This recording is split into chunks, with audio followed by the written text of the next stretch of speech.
Hello everyone, welcome to episode 124 of Level Up. 60 minutes of live Q&A where your questions, chat and votes drive the show. As we get underway today, please let our social team know your name and the city you're joining from, as we always really love to get to know our audience and get everyone involved. My colleagues Ella and Adriana are online and they will post a link in the chat to vote up the questions that you would most like answered, and of course, for you to add in your own questions. If your question is selected, your name will appear in the credits at the end of the show. So get yours in early and stay with us to see that happen. Also, please do take a moment to like, comment, share, and subscribe. It doesn't cost you anything, and it really helps new people discover our content. The topic for today's show is how to become a project manager. These days, all of us are managing projects in our day-to-day lives, either at work or perhaps as part of our hobbies.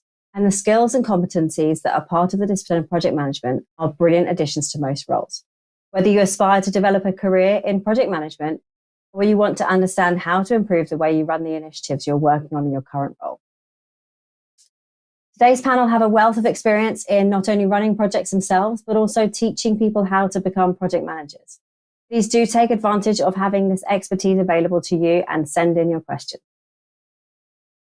So let's get straight into the show and meet today's panel. Okay, so we'll start with returning panelist Nick Dobson. Nick is a principal consultant at CITI Limited, consulting with and educating senior project, program and portfolio managers and their sponsors, and has been at the heart of Nick's role over the last 25 years, assisting multinational corporations with the design and implementation of programs and portfolios has been an integral part of this.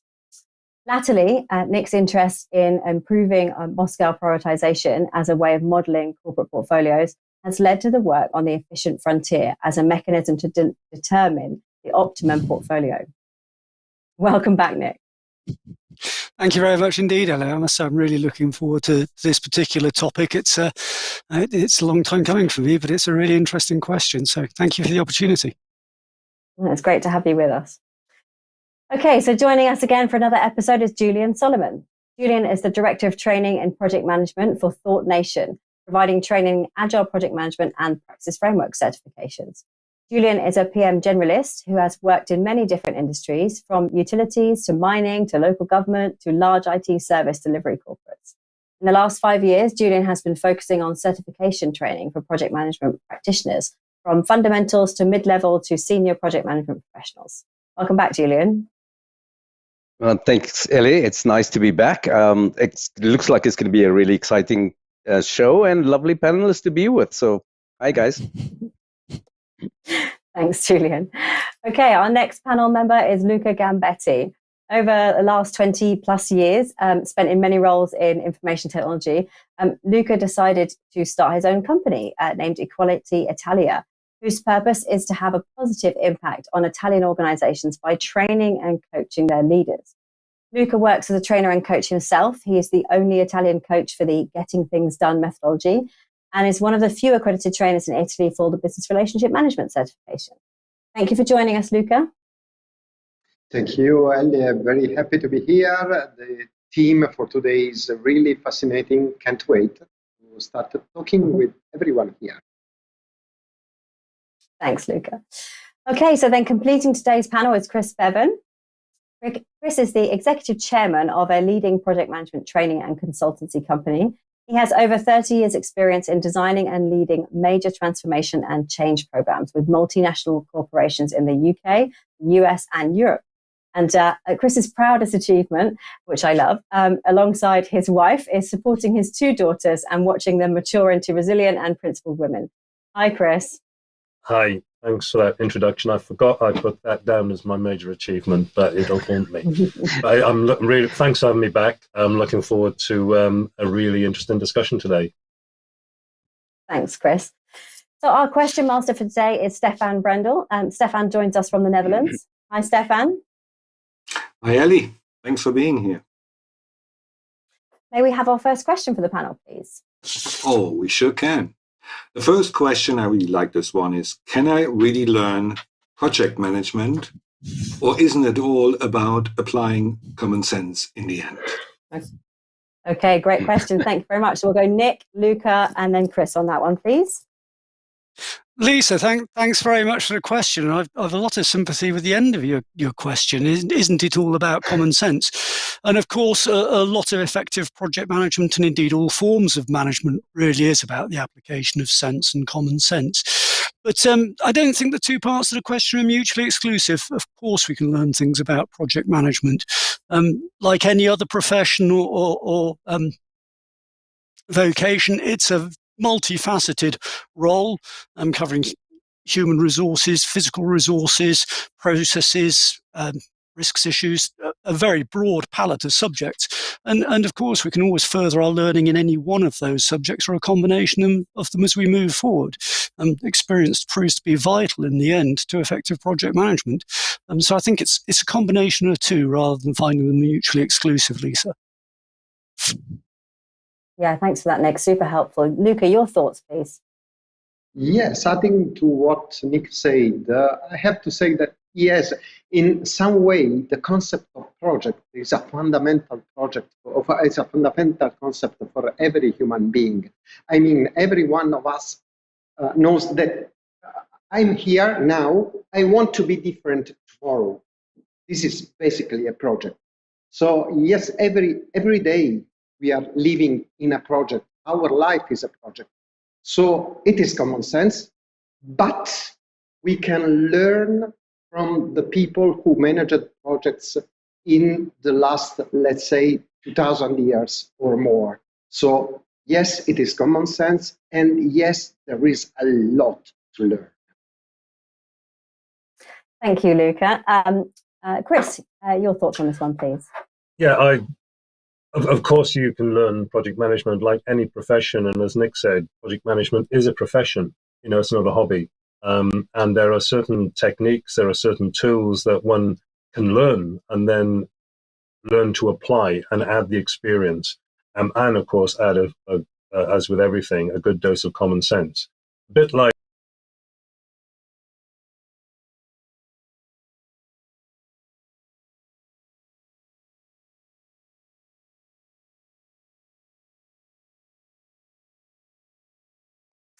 Okay, thanks for that. Stephan, I'll just invite you back for our next question, please. Yeah, sure. The next question is also coming from Lisa Flock and has been upvoted. And it goes like this. Should I apply the classic Waterfall Project Management methodology? Or should I rather use the more recent Agile Project Management approach?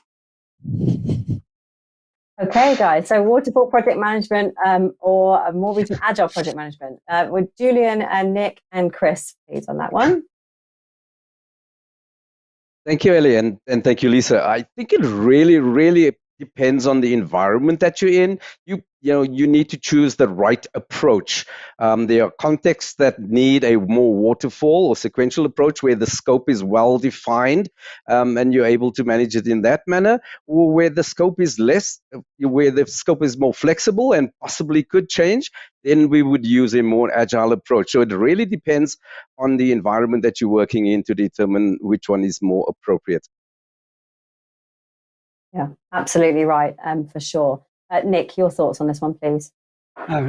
Very much echoing Julian's sentiment there. I mean, it is very much a question of horses for courses, and in certain situations, Agile is a phenomenal approach because it has immediacy and rapid benefits. But in other situations, you would be better to use Waterfall on much the same basis as Julian suggested. And it kind of reflects Chris's previous answer as well, which is there is a lot to learn. And both methodologies are very sound in the right situation, but you've got to know what the differences are and be able to thoughtfully apply them. So there's the learning piece there, and then the application part, I think. But I'm just endorsing Julian's remarks, really. Yeah, absolutely. Thanks, Nick. Chris, your views, please. Yeah, I think, again, it's more of what the other two guys have said. However, Agile, I think, to be successful, has to be accepted by the organization as a whole, because using business input right at the beginning of the enterprise of the project is critical in Agile. And one of the things I feel holds sort of, let's call it agility, let alone agile up, is the acceptance by the organization to work in a different way. And so behaviors have to change within the organization for agile to really work within that organization. To me, it's, as they said, horses for courses, but it's got to be acceptable, and behaviors have to be adopted within the organization for it to work. Yeah, I think that's absolutely right. And coming back to Lisa's previous question about, do you need to learn this? We've got two different approaches there with two different sets of models and processes and things to follow. So, it really is about learning which approach your organization favors and how they want to do things as well as just the normal project management skills. Thanks, panel. Stephan, we'll invite you back for another question, please. Yeah, Ellie, and we have a number of live questions that came. So I start with the first one. You might need to moderate this a bit. What level is the certification of project management? Okay, panel, if we take this one at the kind of levels of certifications that are out there for the various approaches, because obviously we don't know which approach that Sebastian is talking about. So, Sebastian, if you're still watching us, pop it in the chat. Which particular project management approach are you wanting us to talk about? But panel, can we give some views on the kind of levels that you would expect people to be certified in project management? Chris, and then Luca, please. Well, yeah, I think with any profession, there are levels of achievement and there are levels that, as one in a profession, one wants to demonstrate that you have. And so it doesn't really matter what accreditation path you're following. I think that by having these different accreditation levels and striving for them, it proves to the rest of the profession that you are developing as a project manager in this marvelous sort of profession.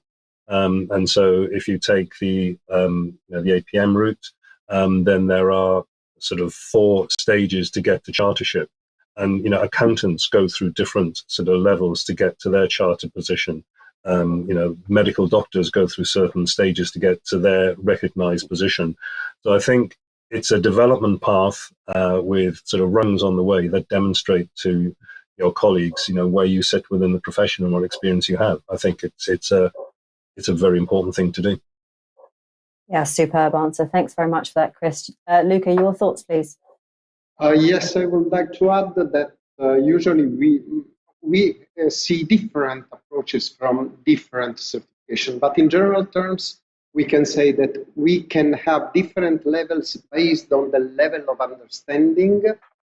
Internationally, we divide the level of understanding in 6 levels that range from I have learned a concept that I am able to apply and judge that concept. So we usually have foundation or level 1 certification that are based on understanding and memorizing concepts, practitioner level certifications that are based on understanding how to apply, and we have a so-called expert or master or advanced certification that are based on the ability to judge the work of others. Other schemes are based on how many years of experience you have, ranging from 0 to 3, from, 3 to 5, 5 to 10, more than 10.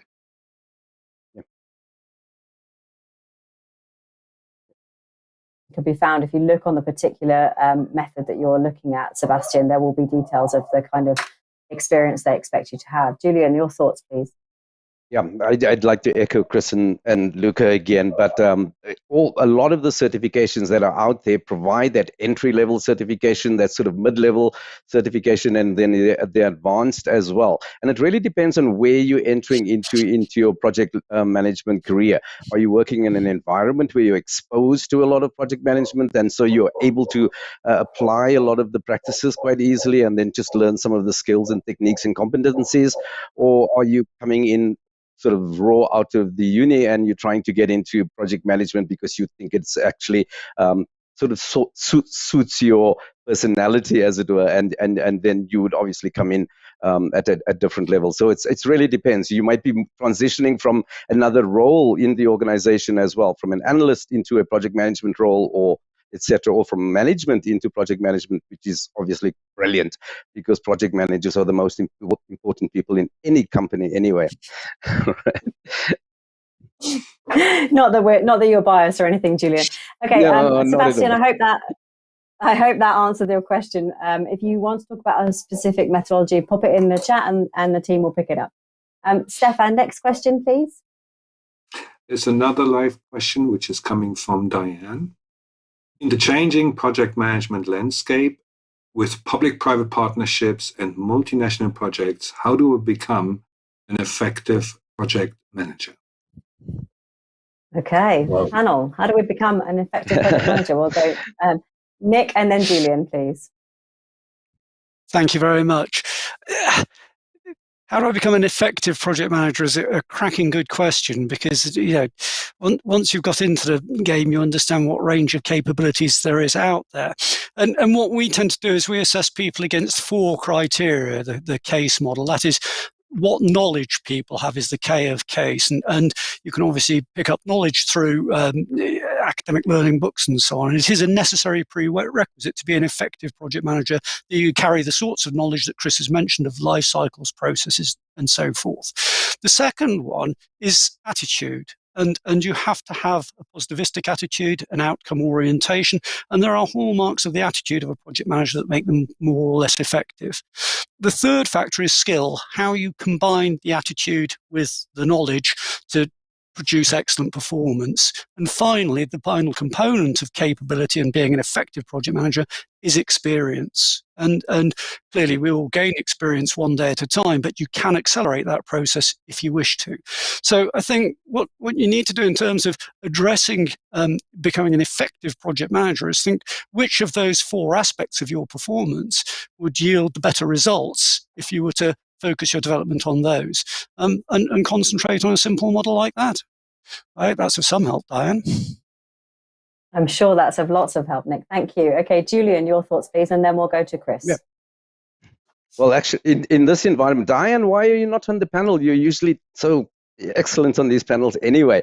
But in these kind of landscapes, we're talking about people who have experience, who have skill, and all the things that Nick very nicely talked about, which is about the mindset and the adaptability of a project manager, but the ability to reflect and review and then determine where do I need to hone my skill to be more effective in communication, more effective in using tools and techniques, etc. That's something that's really, really important in understanding these changing dynamics where globalization has made sure that we move and things are, we need to deliver as quickly as possible at the same time, have a significant return on investment.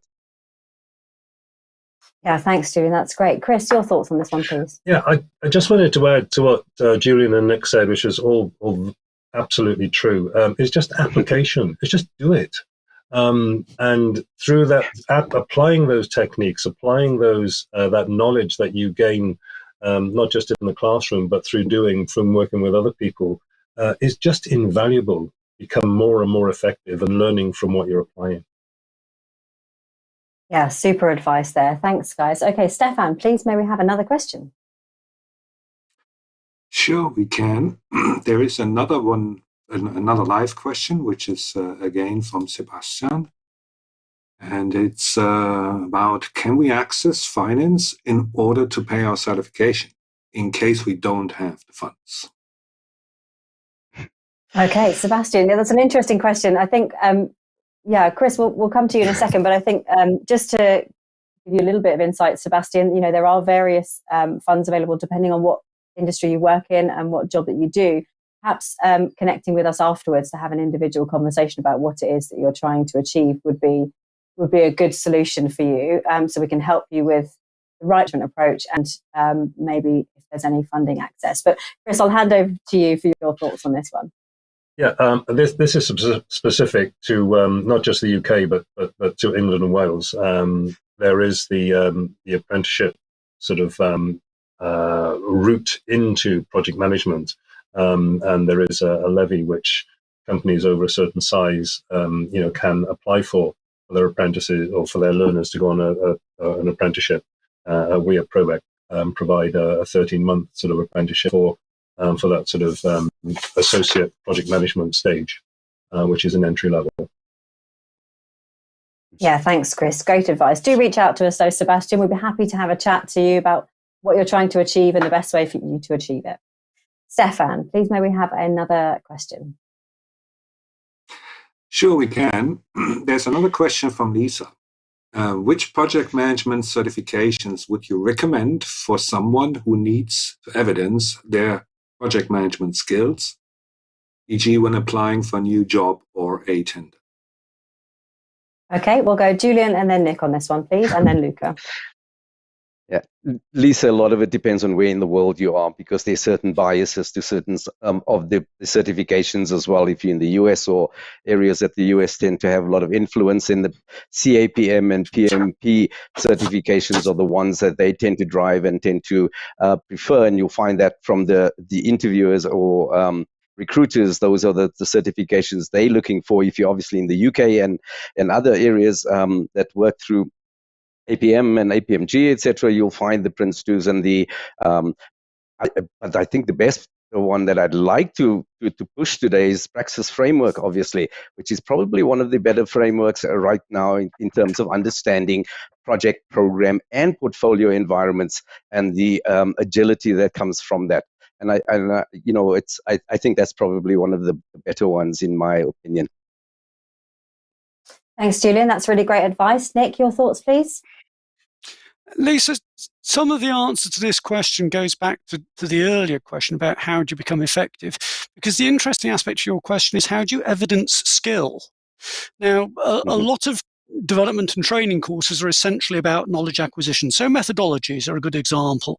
Prince 2, excellent methodology, well worth pursuing, but doesn't teach you the skill of applying it appropriately in different situations. So whichever certification you're considering, see whether the assessment includes practice and competence as well as knowledge. So if you take, for example, the APM's qualifications route, and Chris outlined it earlier, available at different levels, it's not until you're getting quite advanced in that you're able to evidence skill, because you're combining competence with technical knowledge. So the caveat is look to see that whatever certification you're applying for isn't purely knowledge. It needs a competence component as well. Thank you, Nick. That's super helpful. Luca, your thoughts? Yes, talking about my Italian experience, I can only talk about Italy here, but some tools can be applied in other countries too. Here in Italy, we see that PMP and Prince 2 certification are very asked for, but also it comes third, the Agile PM certification that is very asked for in Italy. Here, I would like to say also that in our public administration is no longer accepted to ask for a specific certification. So our public sector is asking for any kind of certification. And in this, you should definitely consider Praxis, because it is maybe the most complete knowledge base that is available in the world. No doubt, I guess. Thank you, Luca. That's really helpful. And we'll pop a link. There's a link to Praxis Framework there for you already, so you can go and take a look at that. Okay, Stephan, we'll ask you for the next question, please. Yeah, Ellie, and there is another live question that we'll do in a minute. So there is, hang on. The live question is coming from Layla Dridi. What leadership skills are needed for a great project manager? And what are the differences between project leader and project manager? Okay, Layla snuck in two questions there. Okay, thanks. We'll go Chris, Luca, and then Nick, please. If I go to the end of the question first, project leader, when I started in my project management career, project leader was seen as somebody very junior in the organization or in the organization of the project, which as I got a little bit more experience, I realized it was the wrong way around. I would ask individuals, would you like to be led or would you like to be managed? And so to me, all project managers are leading projects. They have to be leaders. And you take what skills are needed in leadership, sort of communication, encouraging teamwork, negotiation, resilience. Those to me are the type of characteristics as opposed to skills required to be a good leader of people in projects. Because don't forget, it's the people who deliver the projects, not just the project manager. Yeah, super advice there. Thanks, Chris. Luca, your thoughts, please. Yes, totally agree with Chris. I would like only to add that another great skills is to enable people to become leaders. So it's called transformational leadership, especially working in agile environment. All the members of the team should have some sort of leadership characteristics. So a good project manager should enable the team members to become themselves leaders, to be able to grow, to love people, to help people to grow. Yeah, that's a great skill, isn't it? Okay, we are coming to Nick next, please, for this one. Thank you very much, Ellie.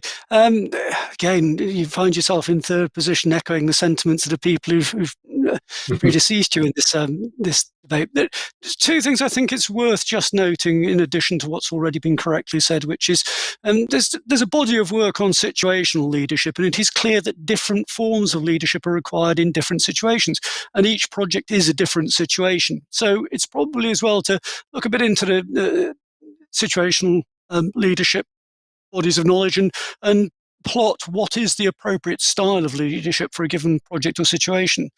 But I think overarching, and this is common of all leadership, and as Chris said, people need to be led, and the project manager does need to play that leadership function. The real hallmark of all leadership, or one of the highest priorities for all leaders, is the vision. Looking forward, having a destination, driving energetically towards it, and creating that vacuum behind them that sucks people into followership. So it is about being visionary first and foremost as a skill of leadership. Yeah, thanks, Nick. Panel, you're being so nice to each other today. There wasn't even a debate over Waterfall and Agile Project Management. What's going on? Is it because it's Friday afternoon? I'll give you one if you'd like, Ellie. Because we know there's no right answer. Of course, you can have the next question. So that is from Stephan Mardux. And the question is, should the project manager have technical skills? Okay, interesting question. Should the project manager have technical skills? Okay, Luca and Nick, please. Well, the answer is yes and no. This is a question my participants often ask during the classes.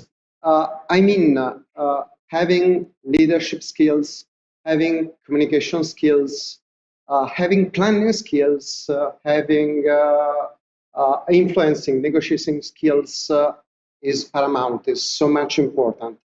If you manage to have also technical skills, it's better.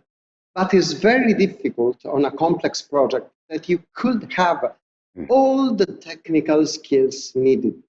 So we should, at a certain point, focus on what is more important. And what is more important are from my point of view, are the non-technical skills. So they are a plus, not really needed. Thanks, Luca. Great answer. Nick, your thoughts, please. Yes, a huge number of the project managers that I've come across have gravitated to that position and grown there through some technical discipline, and they almost inevitably carry a legacy of technical skills.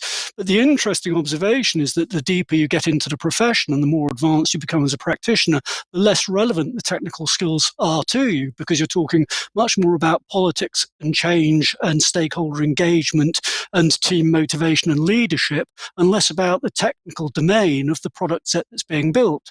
And to an extent, as long as you have sufficient knowledge not to be gulled, then you can depend on your work package management tier or your technical tier to deal with the technical issues. It's being astute to the changes that you're trying to bring about and engaging the wider audience that represents more of a challenge. So technical skills, all the evidence that CITI has uncovered over many years, asking the specific question, do you need technical skills, become less significant the further you get into the profession. Yeah, thanks, Nick. Great advice. Chris, would you like to add to that one before we move on? Yeah, it's just something that Nick said sort of prompted a thought in my head.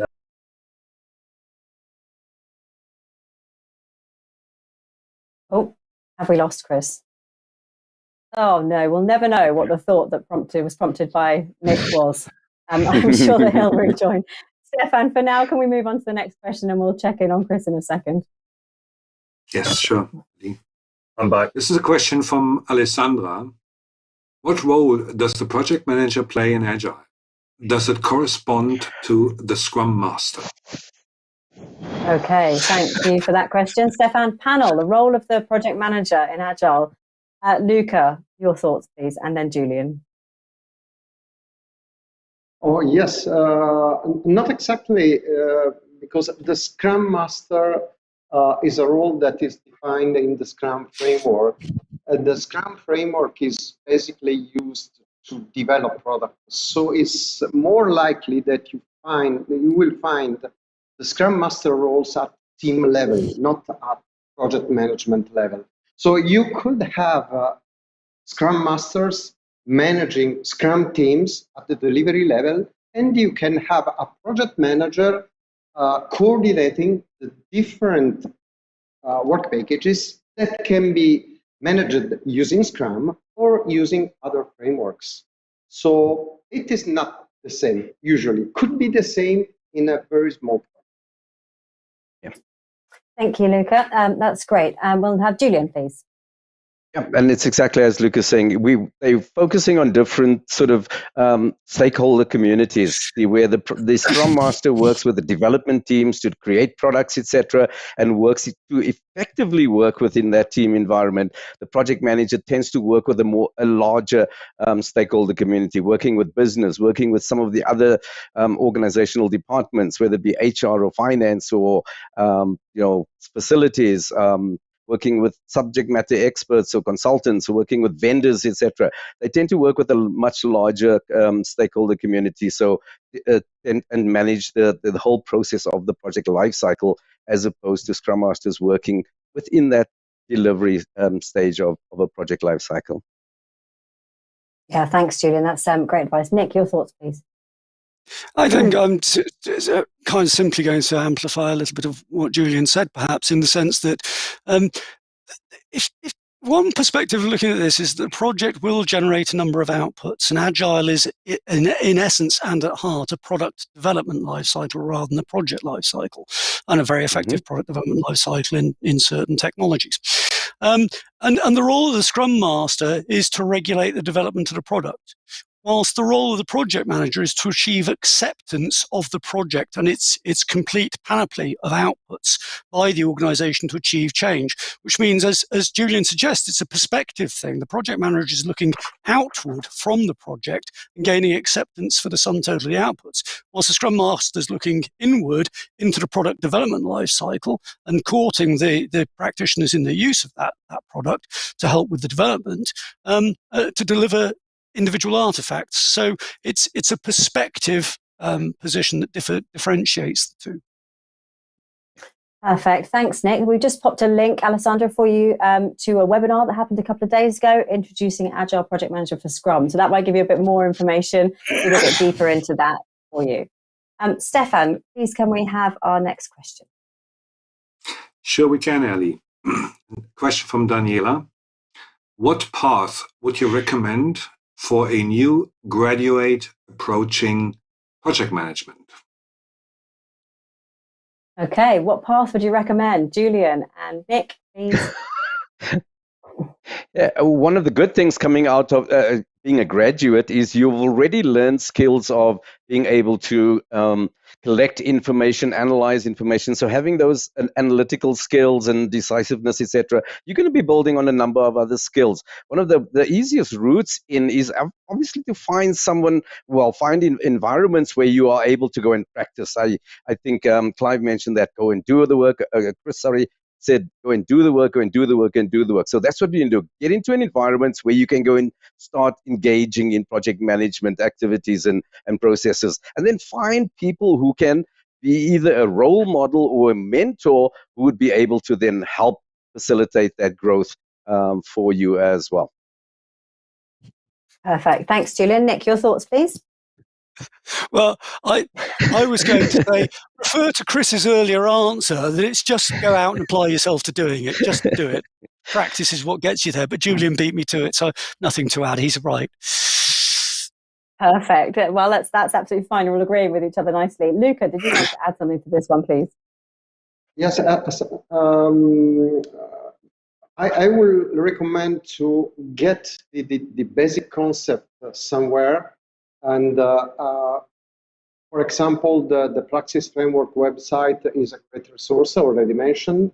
And then if you are lucky enough to find a job to apply these, well, but if you're not, you could start looking at your personal reality as a project.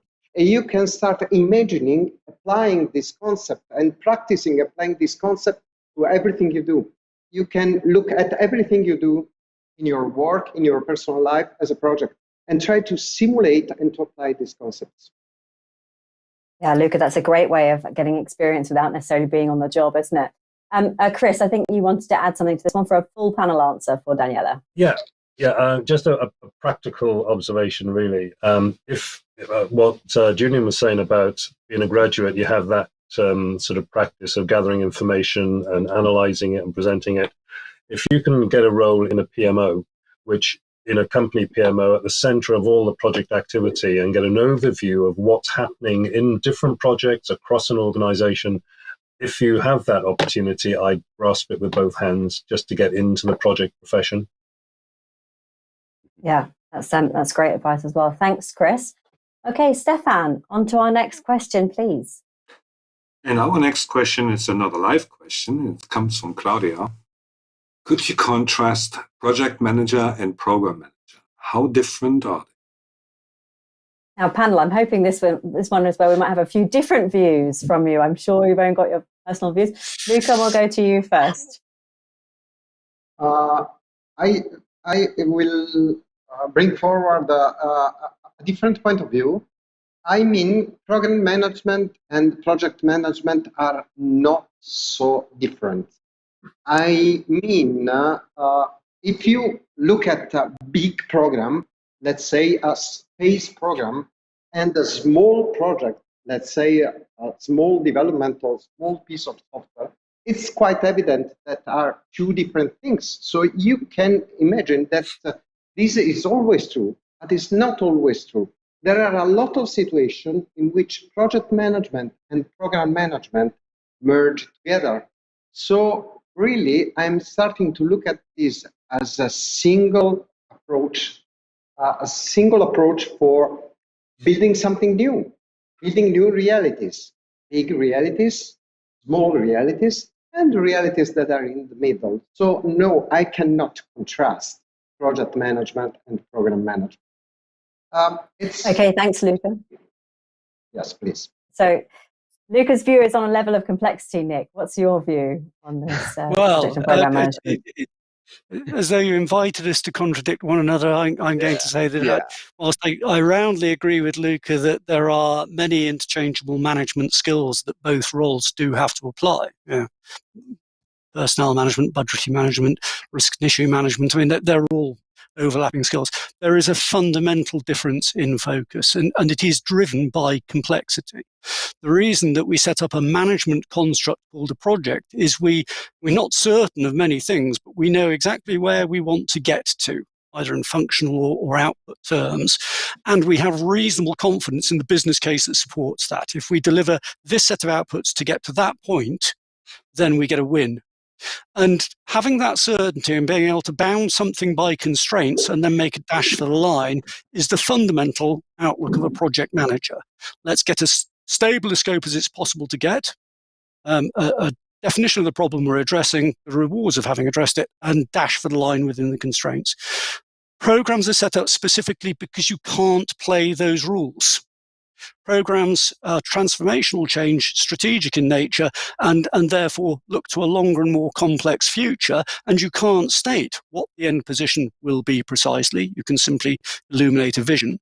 And then you've got to maintain the flexibility in how you structure the sub-management enterprises and projects to get towards that destination. But one of the things you know from the outset is that destination is likely to alter during the journey. So you've got to retain the flexibility in your management vehicle to get you there, which means you can't speak emphatically about the constraints and you can't speak emphatically about the timelines. All you can do is pursue the vision. And instead of being bounded by the constraints, you're now led by the benefits. So the outlook is remarkably different. One structure, the project, is built for perhaps often misleading degree of stability, whilst a program is built specifically to address instability. Okay, thanks, Nick. So we've got Luca on a scale of complexity, Nick talking about fundamentally different approaches. Julian, your thoughts, please. Yeah, again, I'm going to echo because the guys just know what they're talking about. But it's essentially that, simplistically, projects deliver a service, a product, a something, and we can manage them quite easily, quite nicely.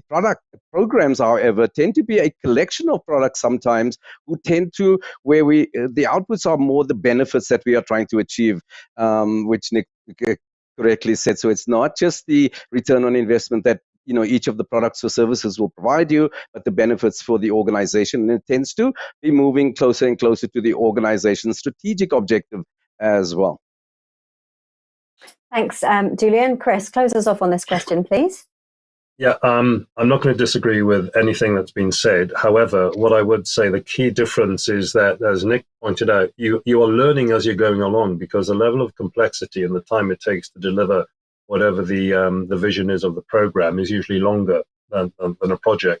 So you don't have all the answers and you have to learn.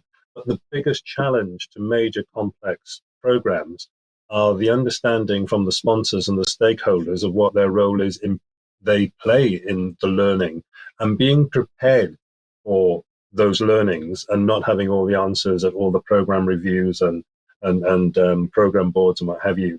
And unfortunately, slightly controversial here, because a lot of the, if you like, the senior stakeholders come from under the CFO's sort of purview, then having exact answers for what's going to be delivered in 2 years' time just doesn't work. And unfortunately, that doesn't sit well with an accounting sort of background or a financial planning background. Sorry, I've got nothing against CFOs, but I've got lots of scars to bear from talking to them. That's absolutely fine. Thank you, Chris. So, we've got a variety of answers there for you, Claudio, and you can take a look into the different approaches and see what your view is.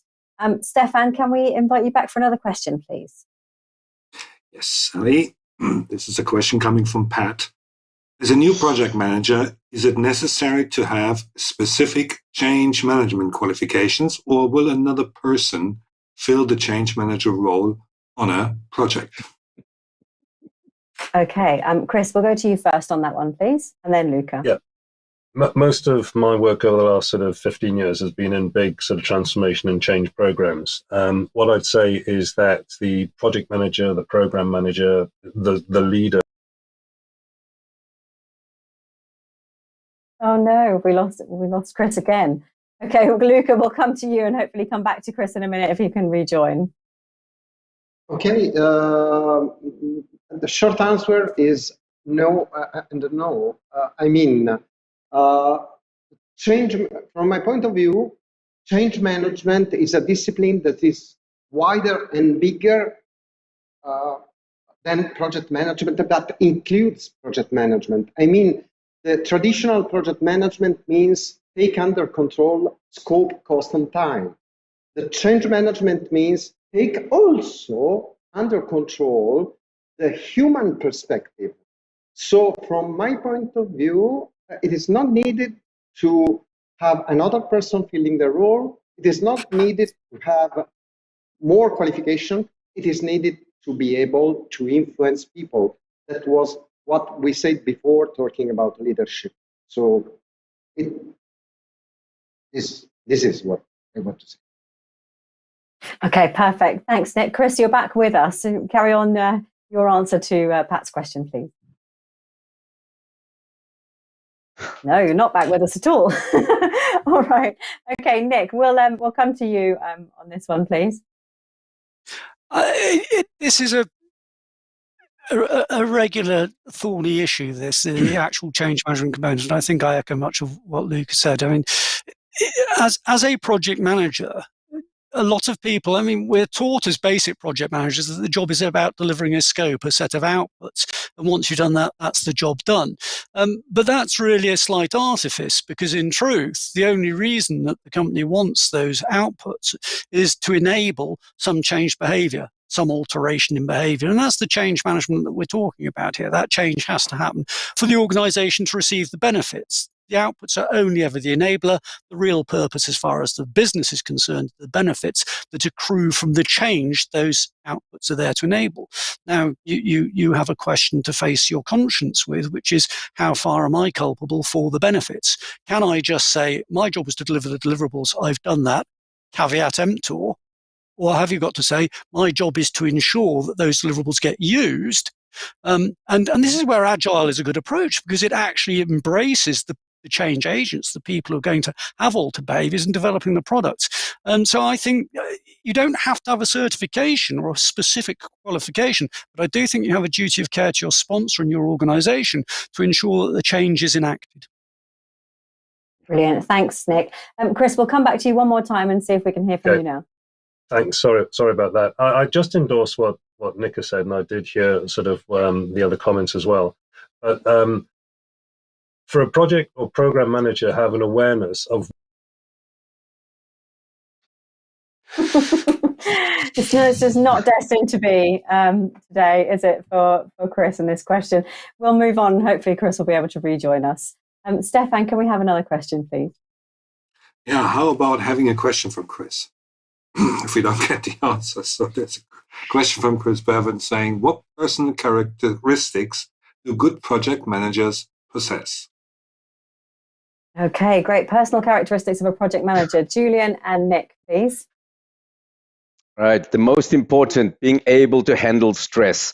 Right. Projects are environments we are working with people, where we are engaging with so many different personalities, and it's fantastic. It makes it more exciting anyway. But being able to be stress resistant and resilient. I think Chris used the word earlier. Being able to be decisive is very important. And then also being able to be adaptable and accountable. I think those are some of the characteristics that you really need as a good project manager. Brilliant. Thanks, Julian. Nick, your thoughts, please? Well, I'm certainly going to continue to echo Julian's sentiment. So that's I think he's absolutely on the ball there. But there is CITI, from whence I come, when it left Cranfield and was inadvertently acquired by Computer Sciences Corporation, was commissioned to run a research project on what made good project managers good. And we've been conducting that research for over 30 years now, and it's just done nothing but reinforce itself. So we can say with utter confidence that the primary personal characteristic of an effective project manager is integrity. It's honesty. It is being good to their word, candid and straight. End of. Wow, excellent. Thank you for that. That's a great insight. Stephan, we'll invite you back for another question, please.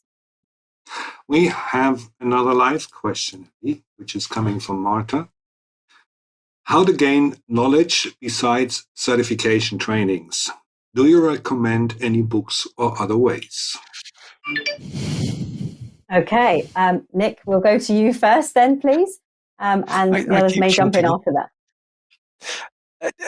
I'm going to refer you back to Chris's first answer once more. It is about practice. The best way to actually understand something is to get your hands dirty doing it. And don't expect it to be comfortable or easy, but it is very, very valuable. So actual practice. And thinking through, as Julian earlier said, think critically about what your strengths and weaknesses are, and seek out experiences in the areas where you recognize you have weaknesses, and you will gain knowledge astonishingly quickly. But don't expect it to be pretty.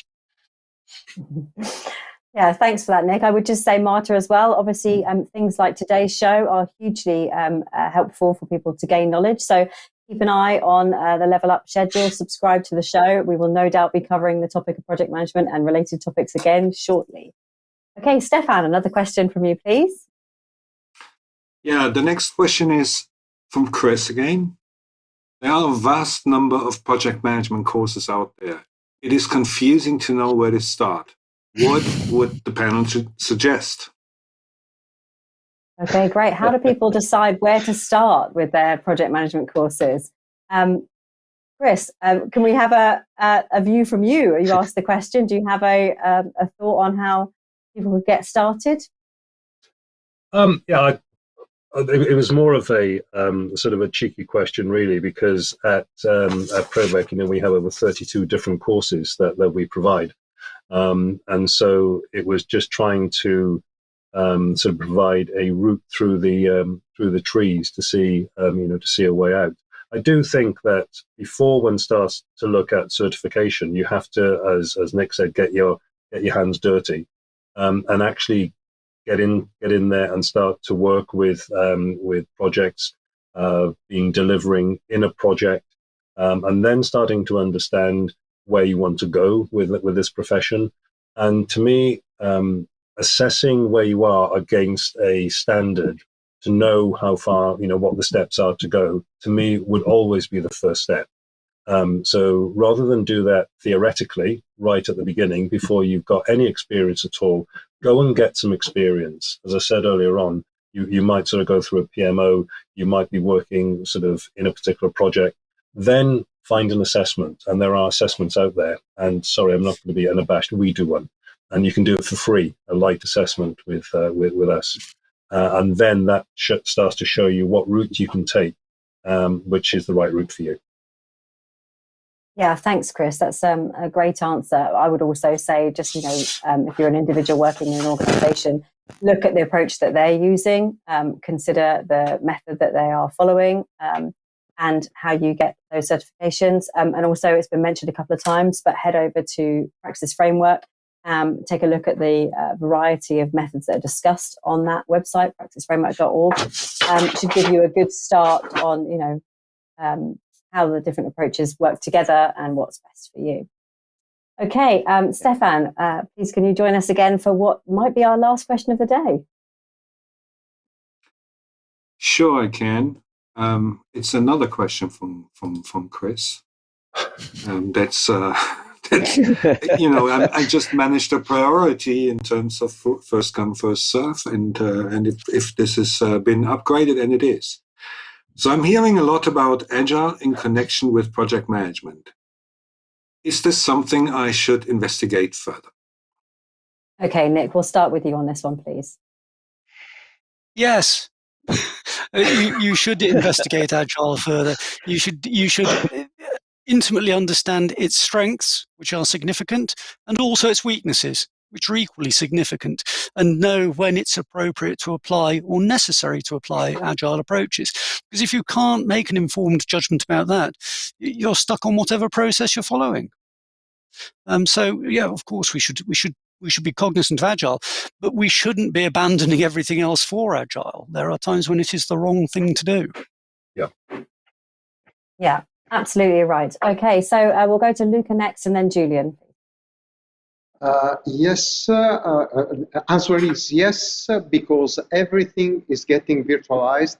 I have read a post from Adrian Duley recently that struck me, that said, usually you think that construction projects are waterfall. You should think again, because construction projects are increasingly made using 3D CAD prototypes. So they are basically become software projects. So yes, there is a new way of working, and you should understand how to handle this without forgetting the traditional project management.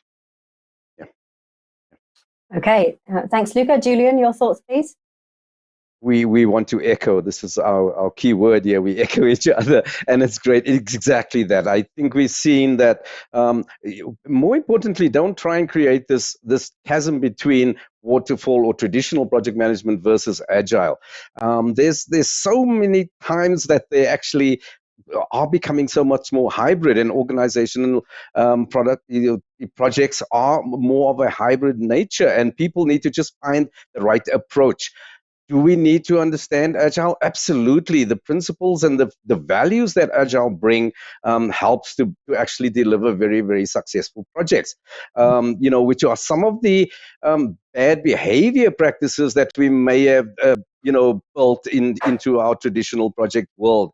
And Agile starts to bring about a better usage of collaborating as teams, bringing the stakeholder communities as close together as possible, and to be able to communicate frequently. And then also the way we use lessons learned. It's not an end of the project process where we write this lessons learned document and it goes into file 13. It's a continuous process of lessons learned, review, retrospective, and being able to then adapt and be flexible and change your ways of working. Yeah, thanks, Julian. That's a great answer. Okay, thanks, panel. So there were some great answers to the questions today, and you're also very nice to each other. That was quite impressive. So I'm just going to come around to all for your closing remarks on today's show, please. So we will start with you, Julian. Your thoughts on today's show.